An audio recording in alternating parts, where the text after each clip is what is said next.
శ్రీమాత్రే నమ. జయ గురు దత్తాత్రేయ నమ.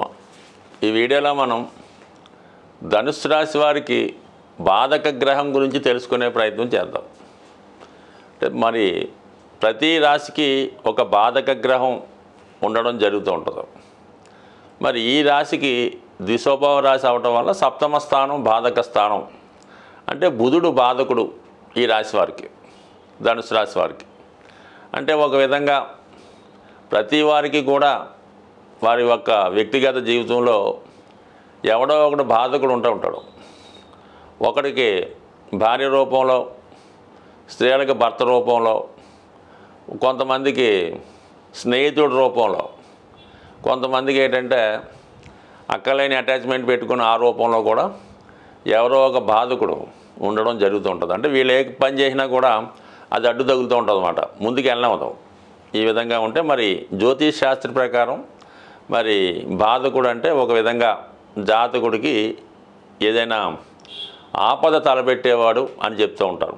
ఎప్పుడు ఆ జాతక చక్రంలో ఆ జాతకుడికి అది అనుభవించాలి అనుకున్నప్పుడు ఆ బాధక గ్రహం ఆ పనిష్మెంట్ ఇవ్వడం జరుగుతూ ఉంటుంది.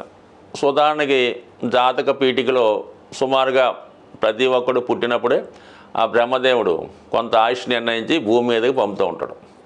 సరే, వాళ్ళు చేసే కార్యక్రమాలను బట్టి కొంతమంది ఆయుష్ ముందుగా తీరిపోతుంటుంది, కొంతమంది పెంచుకుంటూ ఉంటారు. బట్ ఏదైనా బ్రహ్మదేవుడు ఇచ్చినటువంటి ఆయుష్ పూర్తయిన తర్వాత అప్పుడు ఈ బాధక గ్రహాలు, మారక గ్రహాలు జాతకుడి యొక్క ముక్తికి కారణమవుతుంటాయి. అప్పటిదాకా కూడా ఇవి ఏ విధంగా కూడా జాతకుడికి ఇబ్బంది పెట్టవు. సాధారణంగా జాతకుడికి ఒక యాక్సిడెంట్ జరిగినా, ఒక ప్రమాదం జరిగినా ఆ సమయంలో ఈ బాధక గ్రహం యొక్క ఇన్వాల్వ్మెంట్ తప్పకుండా ఉంటుంది.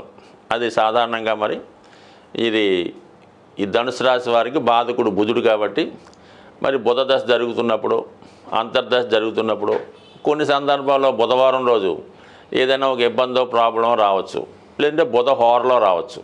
అనేక రకాలుగా అంటే మనకి రోజు ఉన్నటువంటి 24 గంటల్లో ప్రతి గంట ప్రతి క్షణం కూడా ఏదో ఒక గ్రహం పరిపాలిస్తూ ఉంటుంది. కాబట్టి మరి జాతకుడికి ఈ బాధక గ్రహం ఆ క్షణంలో ఆ ఇబ్బందిని కలిగిస్తూ ఉంటుంది. కొన్ని గ్రహాలు అదృష్టాన్ని కలిగిస్తూ ఉంటాయి. సో ఈ విధంగా ఉంటే మరి ధనుసు రాశి వారికి బుధుడు బాధకుడు. అంటే ఒక విధంగా ధనుసు రాశి అధిపతి అయినటువంటి వాడు బృహస్పతి, దేవతల యొక్క గురువు.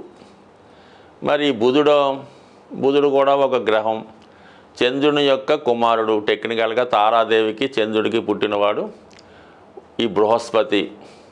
అందుకనే దేవతలు నవగ్రహాల్లో చోటిచ్చారు.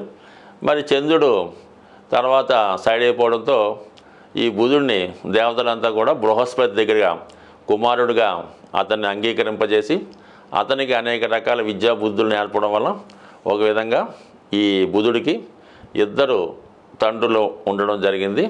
మరి అటువంటి బృహస్పతికి మరి ఆ బుధుడు మరి టెక్నికల్గా బాధకుడు అయ్యాడు, అంటే కొడుకే బాధకుడు అయ్యాడు. ఒక విధంగా అర్థమైన వాళ్ళకి అర్థమవుద్ది.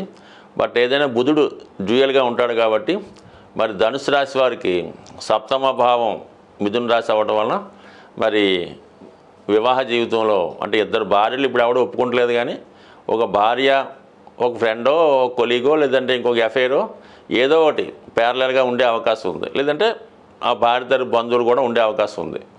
అలాగే ఉద్యోగంలో మరి దశమాధిపతి కూడా బుధుడు కాబట్టి 2 రకాల ఉద్యోగాలు చేస్తుంటాడు, లేదంటే ఒక ఉద్యోగంతో పాటు వ్యాపారం చేస్తుంటాడు. ఈ విధంగా 2 ఇస్తూ ఉంటాడు బుధుడు. ఈ విధంగా అక్కలేని వ్యవహారాలు తలకెట్టుకోవడం వల్ల కొన్ని బాధలు స్వయంగా ఈ ధనుసు రాశి వాడు తెచ్చిపెట్టుకోవడం జరుగుతుంటుంది. అందులో ఈ బుధుడు అవటం వల్ల ఎక్కువగా సప్తమ స్థానం వల్ల ఇబ్బంది పడుతూ ఉంటాడు ఈ జాతకుడు. దాని తర్వాత ఏంటంటే మరి ఆ బుధుడు గురుగ్రహంతో కలిసి ఉన్నాడు అనుకుందాం. ఈ బాధకుడు రాష్ట్రాధిపతి బుధుడితో కలిస్తే ఖచ్చితంగా ఆ వ్యక్తి మహావిద్యావంతుడై ఉంటాడు, సకల శాస్త్రాలు తెలుసుకుంటాడు. కానీ దానివల్ల పెద్దగా ఉపయోగం ఉండదు.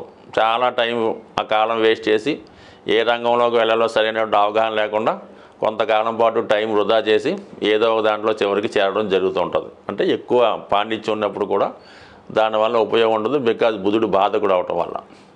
సో అలాగే ఈ బాధకుడైనటువంటి బుధుడు వృత్తికారకుడు శనిగ్రహంతో కలిసి ఉన్నప్పుడు ఏమవుతుందంటే జాతకుడు ఎంత పెద్ద వ్యాపారం చేసినప్పుడు కూడా సరైనటువంటి లెక్కలు చూసుకోలేకపోవడం వల్ల, అందరినీ నమ్మడం వల్ల, మోసపోవడం వల్ల చివరికి వ్యాపారం క్లోజ్ చేసి అప్పుల పాలై జీరో అవ్వడం జరుగుతూ ఉంటుంది. ఇది కూడా మరి ఈ శని బుధుల జాతకంలో ఉన్న వాళ్ళకి జరుగుతూ ఉంటుంది.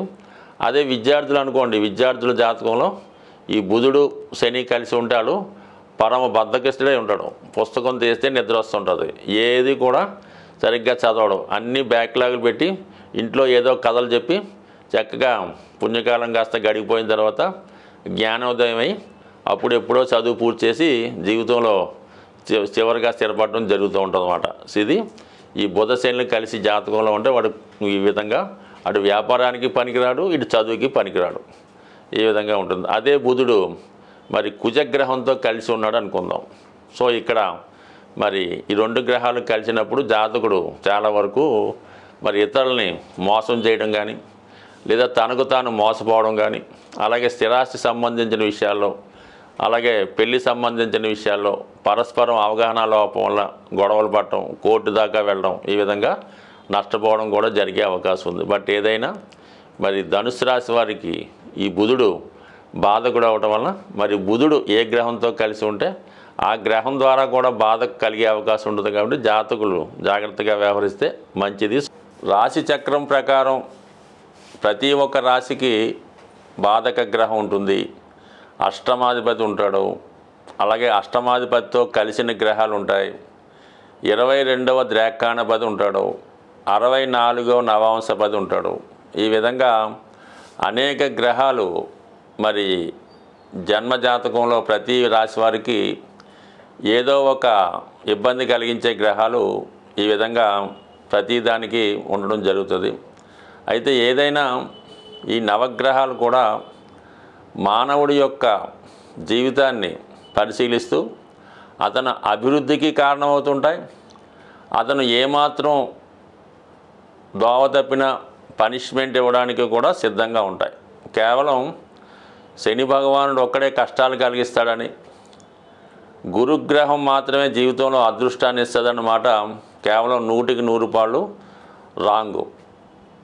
మరి అన్ని గ్రహాలు సహకరిస్తేనే జీవితంలో ఆ జాతకుడు జీవితంలో పైకి రావడం జరుగుతుంది.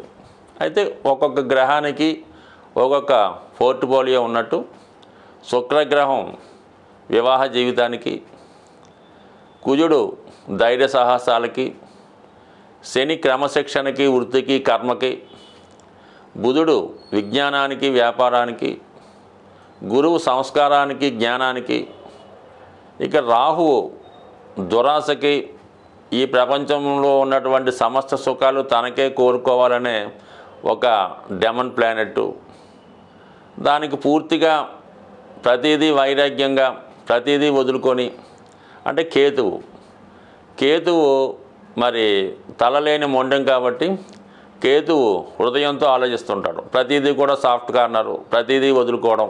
ఈ విధంగా ఆధ్యాత్మికవేత్తలకి, సన్యాసులకి, మరి బ్రహ్మచారులకి అటువంటి వాళ్ళకి కేతు కారణం అవుతుంటాడు. ఏదైనా అన్ని గ్రహాలు సహకరిస్తేనే జాతకుడికి ఉత్తమ జాతకంగా పరిగణించబడుతుంది. ఏదో కొన్ని గ్రహాలు సహకరిస్తే 50% అనుకూలిస్తూ ఉంటాడు.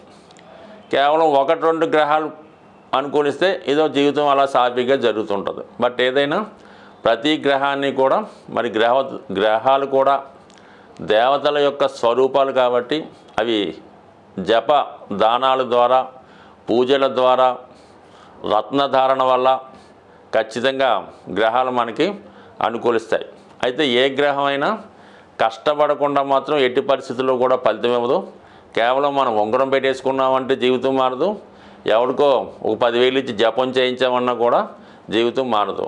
మనకి ప్రస్తుతం జీవన విధానంలో జాతకుడికి ఏది అవసరమైతే ఉంటుందో సుమారుగా మనకి వివాహ ప్రయత్నం చేస్తున్నాడు, వివాహం కుదరలేదంటే కుజుడికి జపం చేసేద్దామండి, శనికి దానం ఇచ్చేద్దామంటే మాత్రం ఎట్టి పరిస్థితుల్లో కూడా మీరు ఎన్ని సంవత్సరాలు ఇలా చేసినా కూడా జరిగే అవకాశం ఉంది. అంటే మీరు వివాహానికి ఎంతవరకు యోగ్యత కలిగి ఉన్నారు, మీకు ఎటువంటి భార్య వచ్చే అవకాశం ఉంది అన్న విషయాన్ని బాగా పరిశీలించి మీ ప్రయత్నం మీరు చేస్తూ ఉంటూ కొంతవరకు ఈ పూజా కార్యక్రమాలు స్వయంగా చేసుకుంటే కంపల్సరీగా మీ యొక్క ఆశయం నెరవేరుతుంది తప్ప కేవలం ఈ గ్రహాలు మనం వాటిని ప్రసన్నం చేసుకుంటే అవి శుభగ్రహాలుగా వరాలు ఇస్తాయి. వాటిని నిర్లక్ష్యం చేసి వాటికి సంబంధించిన తప్పు కార్యక్రమాలు చేస్తుంటే అవి బాధకుడుగా మరి జాతకుడి యొక్క పతనానికి కారణమవుతుంటాయి. స్వస్తి.